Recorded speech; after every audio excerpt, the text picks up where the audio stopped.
मैं doctor Rajkumar Yadav, consultant cardiovascular and thoracic surgeon, Indus hospital, Mansarovar, Jaipur. ये patient 75 साल से अधिक उम्र की है, मनफुली देवी। ये 2 साल से सांस में तकलीफ और सीने में दर्द से बीमार थी। पहले ये आसपास से कोई सिम्टोमेटिक मैंने इलाज ले ली थी, लेकिन बाद में इसकी और जांचें वगैरह कराई, सीटी स्कैन कराया, तो उससे पता पड़ा कि इनके जो हृदय से निकलने वाली महाधमनी होती है वो इनकी फूल गई थी, और फूल इतनी गई कि वो ये फटने के कगार पे थी। नॉर्मली हृदय से जो महाधमनी निकलती है उसकी साइज 2.5 से 3 सेंटीमीटर तक होती है, लेकिन इनकी जो है वो महाधमनी फूल करके और 7 सेंटीमीटर के भी ऊपर हो गई थी, और वो आसपास की जगहों को दबा रही थी और हार्ट का फंक्शन वो डिस्टर्ब कर रही थी, उनको सांस की तकलीफ होती थी। तो सीटी स्कैन, सीटी एंजियो जब कराया तो उसमें पता पड़ा कि इनके ये महाधमनी फूली, उसको आउटिक असेंडिंग आउटिक एन्यूरिज्म बोलते हैं मेडिकल लैंग्वेज के अंदर। तो इनको हमने यहाँ पे ऑपरेशन के लिए तैयार किया। ये काफ़ी संगीन बीमारी है, और इसमें ऑपरेशन के रिजल्ट भी इतने अच्छे कामयाब नहीं रहते। करीब 30 से 40% तक ऑपरेशन फेल हो जाते हैं, और वो भी उम्र में कम उम्र की जब होती है, कोई 20-30 साल 40 साल तक, लेकिन 75 साल और 80 साल की उम्र में जब ये ऑपरेशन करते हैं तो इनको बहुत ज़्यादा जोखिम होता है। हमने इनको हाई रिस्क कंसेंट दे के और ऑपरेशन इनका किया।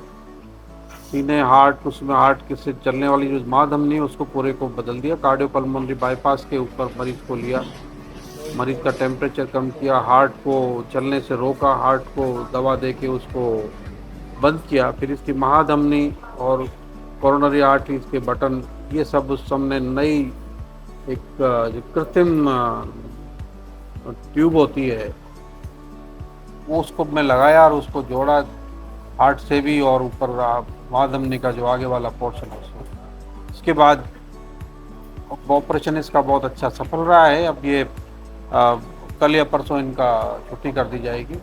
मनफुली जी, बताओ क्या तकलीफ होती थी आपको पहले?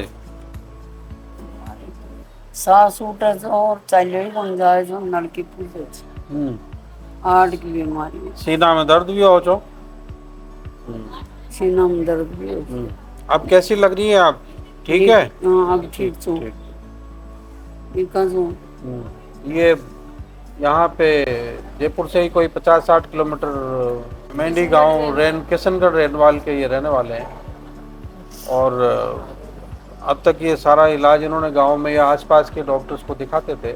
जयपुर आके सब जांचें वगैरह कराई, उससे पता पड़ा कि इनको ये बड़ी बीमारी है, और उसका इन्होंने भी, इसके परिजनों ने जोखिम उठाया, कंसेंट दी और ऑपरेशन किया, तो सफल ऑपरेशन रहा है। तो 3 गुना होने के बाद फिर कोई भी नस अगर 5 सेंटीमीटर से ज़्यादा फूल जाती है तो उसके फटने के चांस बहुत ज़्यादा हो जाते हैं। तो हमने ये फटने की कगार पे ही थी, उसको रिप्लेस कर दिया। दूसरे व्यू में आप देखें तो इसमें ये इसका एक्सियल व्यू है, इसमें आप देखें कि ये जो महाधमनी ये है वाली, ये इतनी फूल गई कि अब फटने की कगार पे है। तो इसको हमने रिप्लेस करके और दूसरा नया धमनी लगा दिया इसमें। असेंडिंग आउटिक एन्यूरिज्म, हार्ट से निकलने वाली महाधमनी नॉर्मली 3-3.5 सेंटीमीटर तक नॉर्मली होती है। जब ये 3.5 से ज़्यादा, 3.7 से ज़्यादा सेंटीमीटर से ज़्यादा अगर इसकी डायमीटर हो जाता है तो इसको असेंडिंग आउटिक एन्यूरिज्म बोलते हैं। वृद्धावस्था में होता है, 60, 70, 80, 90 साल की उम्र में, लेकिन कुछ परिस्थितियों में ये जल्दी भी हो जाता है, यंग एज में भी हो जाता है। जैसे अगर पेशेंट कोई मार्फन सिंड्रोम से या कोई कनेक्टिव टिश्यू डिसऑर्डर से अगर पीड़ित है तो उसमें यंग एज में भी असेंडिंग आउटिक एन्यूरिज्म होने की संभावना होती है। और जब ये एन्यूरिज्म 3.7 सेंटीमीटर उस पर बढ़ता जब ये 4-5 सेंटीमीटर हो जाता है तो फिर ये इसके फटने की संभावना बहुत ज़्यादा होती है। तो 5 सेंटीमीटर तक तो हम वॉच करते हैं, उसमें अगर मान लो कि जल्दी पता लग गया कि भाई ये अभी 5 सेंटीमीटर से कम इसकी डायमीटर है, तो फिर उसको हर साल सीटी स्कैन करा करके और उसको देखा जाता है भी कितना हर वर्ष कितना बढ़ रहा है। और जब इसकी प्रोग्रेस ज़्यादा होती है तो फिर उसमें इमरजेंट ऑपरेशन करना पड़ता है। अगर असेंडिंग आउटिक एन्यूरिज्म की साइज़ 5.5 सेंटीमीटर से ज़्यादा हो गई तो उसको अर्जेंट ऑपरेशन की आवश्यकता होती है, नहीं तो उसके फटने की चांस बहुत ज़्यादा होते हैं।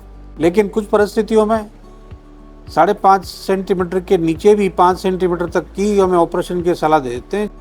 कनेक्टिव टिश्यू डिसऑर्डर से अगर आदमी पीड़ित है या उसको bicuspid आउटिक valve with dilated आउटिक outta है तो उसमें भी जल्दी ऑपरेशन की सलाह देते हैं। बाकी परिस्थितियों में 5.5 सेंटीमीटर के बाद इसका ऑपरेशन किया जाता है। मुख्यतया इसके लक्षण जो मरीज में आते हैं यानी इनके एक तो सीने में दर्द होता है, सांस में तकलीफ होती है, सिर दर्द भी हो सकता है। जो भी कॉम्प्लिकेशन, अगर कॉम्प्लिकेशन इसका हो गया, अगर ये फटने लग गया है तो डिसेक्शन हो जाता है, आउटा का डिसेक्ट हो जाता है, वाल में रिगर्जिटेशन, आउटिक रिगर्जिटेशन हो जाता है, वाल में हेमेटोमा बन जाता है। तो जो भी कॉम्प्लिकेशन उसमें होते हैं उसके हिसाब से और एडिशनल सिम्टम्स आ सकते हैं। और कुछ रिस्क फैक्टर इसमें होते हैं। एक तो मरीज को ब्लड प्रेशर होता है, कुछ टोबैको या स्मोकिंग या जर्दा किसी भी रूप में काम में लेते हैं उनको ये मरीज ज़्यादा होता है। इसके अलावा मार्फन सिंड्रोम, हेरिडिटरी कंडीशंस होती हैं, कनेक्टिव टिश्यू डिसऑर्डर होता है उसमें ज़्यादा होता है। बाइकस्पिड आउटिक वाल्व से अगर मरीज पीड़ित है तो उसमें ये बहुत ज़्यादा होता है। इसके अलावा अल्कोहल, अगर शराब ज़्यादा पीता है, क्रोनिक अल्कोहलिक है तो उसमें भी ये जो है ज़्यादा होता है। इन सब चीज़ों को हम जब ऑपरेशन नहीं करते उसके पहले कहते हैं ये सब चीज़ें छोड़ो, और एक बीटा ब्लॉकर दवा होती है जो हम इसको देते हैं अगर ऑपरेशन के पहले भी ऑपरेशन के बाद भी। जिनमें अभी ऑपरेशन इंडिकेटेड नहीं है उसमें बीटा ब्लॉकर दे करके काम चलाते हैं, हाइपरटेंशन को कंट्रोल करते हैं। उससे ये थोड़ा इसकी जो प्रोग्रेस है उसके बढ़ने की, फटने की, वो उसको रोका जा सकता है। तो ये मनफूली देवी जी का जो एन्यूरिज्म था वो 7 सेंटीमीटर तक हो गया था। हम तो 5-5.5 की बात कर रहे हैं। तो इनका तो फटने के कगार पे, तो टाइमली ये पेशेंट हमारे पास आ गई और हमने इसको ऑपरेट कर दिया और ये बिल्कुल सही होकर अब ये डिस्चार्ज हो रही है।